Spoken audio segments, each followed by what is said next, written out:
about 200 years ago, Napoleon was exiled to St Helena. And while he was exiled to St Helena, they ordered Groot Constantia wines. And he drank Groot Constans. And there were 30 bottles of those wines that were imported from the Groot Constantia wine estate, which is very significant in that it was a wine produced in Africa and consumed by somebody who was from France. And from an economic point of view, that would have been very important, because it appears that globalization had already been taking place. People were already making connections and having access to the products of the Cape.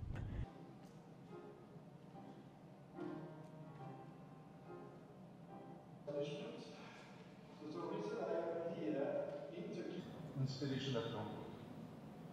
This was granted. There he shared the daily life of... So I think this linkage between France and the Cape was quite a significant one.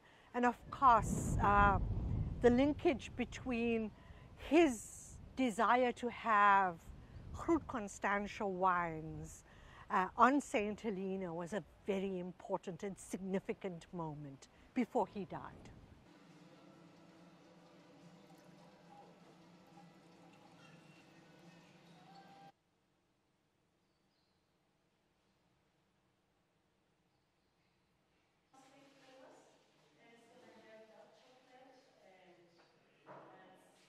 Napoleon was one of our clients, and he was one of those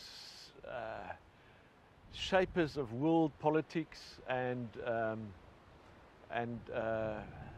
he was just a mover and a shaker, and he paid attention to this wine producing farm in Africa, and wine from this farm was served to him while he was at St Helena.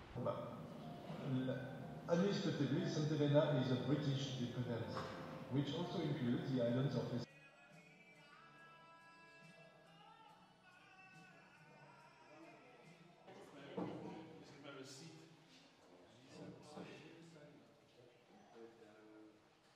Napoleon was banished to St Helena, and he was basically a prisoner of the British government.